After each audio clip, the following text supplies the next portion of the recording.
The following is from the book God at Geylang, His Stories in Singapore's Red Light District, authors Debbie Zhang and Tan Lei Ling, read by Angelina Cheng and Clarence Lim. All rights reserved by House of Olive Leaf Limited.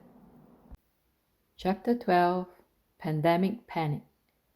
God is still at Geylang. COVID-19 started in China in December 2019. It shook the whole world, including Geylang Red Light District, which was shut down at the end of March 2020. The brothel ladies hence faced many uncertainties: loss of income, unable to go home because of limited flights, and also the fear of contracting the virus. But God revealed His unfailing love during the pandemic. He has never forgotten them, especially during those challenging times. We started to send food to Geylang when we sensed the despair of some ladies who ran out of money. It was during circuit breaker time in Singapore, like a lockdown, when everyone was advised to stay at home and non-family members were not able to visit one another. Hence, it was not possible for the Geylang ministry team to come together because of the lockdown. As such, Kelvin and I had to shoulder most of the responsibilities. It was indeed very time-consuming for my whole family, including my helper and 3 children, to help out in our food blessing outreach, which involved marketing, cooking, and packing. It was especially challenging because of the limited supply of essential food in the supermarkets due to the lockdown. Finance was another challenge we faced. When we first started, Kelvin and I could only deliver the food to a few brothels where the ladies were most in need of help. We would still need to spend $300 to $800 each time as we tried to send as much food as possible, since we were not sure if we could send food to them again. The COVID-19 situation had worsened each day at the time. The food expense increased to $1,600 with each food delivery when we later decided to cover the whole Geylang Red Light District on a weekly basis. The House of Olive Leaves fund quickly ran low. But God never left us alone to face all these challenges. I was amazed at how God provided through a sister who asked how to contribute money to House of Olive Leaf, since the Church of Our Saviour, one of the venues where the donors could send money in, was closed. It was a sign to us that God knew Geylang Ministry's needs. Over the days, the money just came in from different sources. Furthermore, when I wanted to pack the Mother's Day gifts for some ladies, I was able to find sufficient items from my home, which were the excess gifts from our last Christmas event. When I thought of buying masks for the ladies, a church would, in the most timely manner, donated 500 pieces of masks, then another 580 pieces when they heard that we needed more. And the stories of God's provisions continued. When I was struggling with lack of manpower, 2 Church of Our Saviour sisters who stayed nearby my home helped to cook part of the food. God also sent 2 churches to help with the preparation and delivery of the food. I also bumped into an egg supplier who could send countless trays of eggs to my home. I first approached Bible Church, which was nearby my home, to help with the food delivery. Bible Church responded readily to our call for support in our food blessing efforts. Food collection near my home eased a lot of our stress, and Angela from the church went together with her husband to Golden Mile to purchase the Thai and Vietnamese food to bless the ladies. Angela later told me that Bible Church did set aside some funds to help those affected families in the community, but surprisingly, there were still no takers until I approached them. God had reserved the fund for Geylang Ministry. Tabernacle of Holiness provided another timely support. Led by Pastor Xavier, The team was made up of all the Indian brothers who hardly did any marketing at home, yet they did try their best to learn to buy the non-Indian food and the groceries from the supermarkets. Soon, the other churches and Christian groups joined us in the food blessing when Geylang Ministry sent out the call to help the Geylang community. Every Friday, 8 churches and Christian fellowships with 9 cars came together with Kelvin and me for the food blessing in Geylang.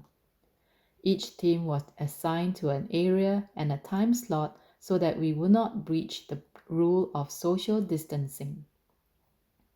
The ladies were so overwhelmed by our love. It was a common sight to see tears in their eyes when we sent food to them each time. In the midst of this pandemic, we witnessed more of God's wonders. It was still drizzling and the sky was dark. Nog ran to hug me when I sent her the luggage after Geylang's ministry's weekly food blessing.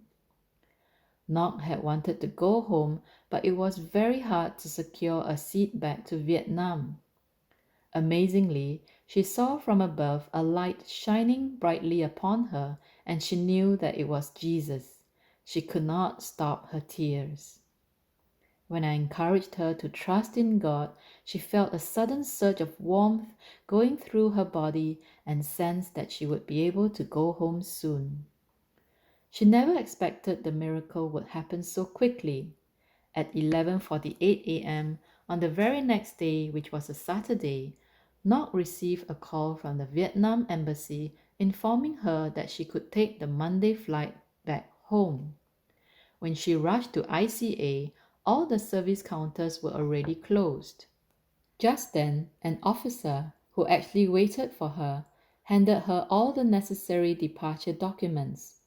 However, when she rushed to the travel agency assigned by the embassy for the chartered flight to buy her air ticket back, she was told there were no more vacancies left. Nog was then prompted to show the embassy's notice email. The staff did a check, and indeed her name was the last in the list for confirmed flight back to Vietnam. Nog's life has taken a dramatic turn since this encounter. She asked to take a picture with me as one of the proofs of the miracles from God. She was so fired up to share this testimony to her people, and in her own words, "I want to be like you, to share about Jesus to the people so that they will know about the real hope." As Nog sat with me at my block's void deck to bid me farewell, she showed me all the pictures she took at ICA of the closed doors to prove that she did not make up her story. In the past, I only believed in myself. Now I know that God is so real. When I saw the light that day, I swear that I will follow Jesus without turning back to the past. I could hardly believe that this was the same Nog who ran away after our first online baking class and was never keen to come for any of our online Bible study. Her life has been completely changed simply because of one touch from Jesus. Since January 2020, Chi Chi had found all kinds of excuses not to work in the brothel due to the fears on contracting the virus. Yet she hesitated to go back home because she had hardly earned enough money since she had just arrived in Singapore. When the ladies in her brothel all left, Chi Chi felt lost and hence started opening up to have online Bible study with us. The airfare back to China could be as high as $6,000 in June 2020 to even about $2,000 in August 2020.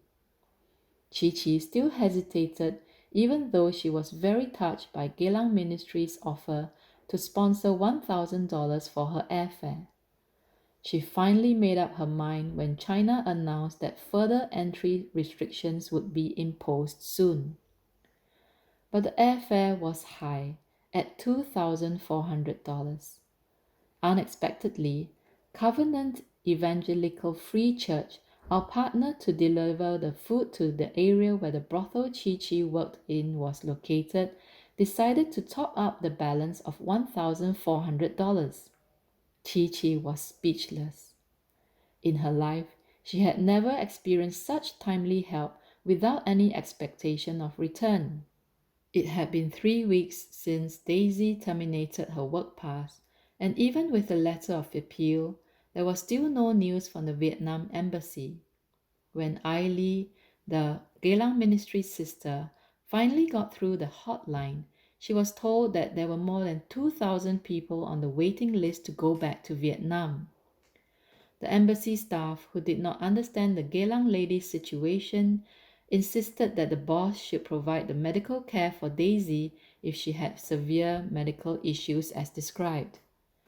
When Geylang ministry team interceded fervently for Daisy's home return, a sister also felt the prompting to bless her with $500, which was the just right amount for her air ticket. Daisy was overjoyed with this big surprise. She also felt much relief that on the very same night her health miraculously resumed back to normal. She pledged that she would not return to the trade after she left Singapore. One Friday, we were busy with the food blessing preparations all morning when just after 10 a.m., Daisy suddenly received a call from ICA informing her to go settle her departure documentations by 2 p.m.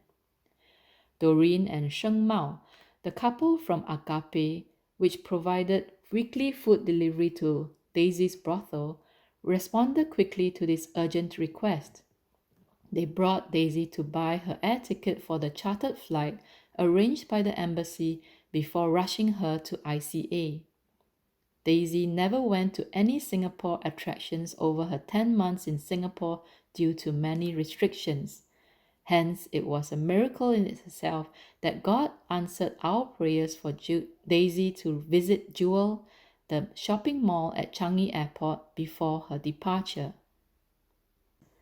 It was a heartache when we heard that Angel's family in Vietnam had to find all ways to borrow money so that she was able to buy an air ticket home. Again, without appealing for contributions, Geylang Ministry team members contributed generously. Within days, the House of Olive Leaf received $6,000 in total solely from the team. Angel and her two other friends, Hoa and Dang, were in tears when we told them that Geylang Ministry would help with their home return expenses.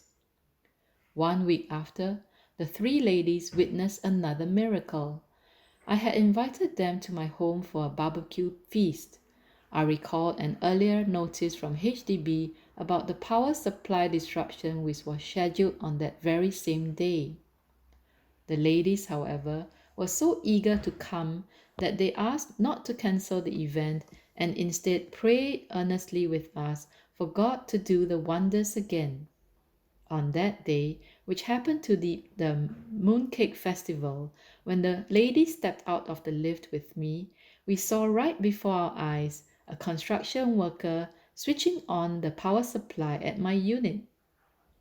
The following week, Angel was in despair that only Hoa received the embassy notice to go home.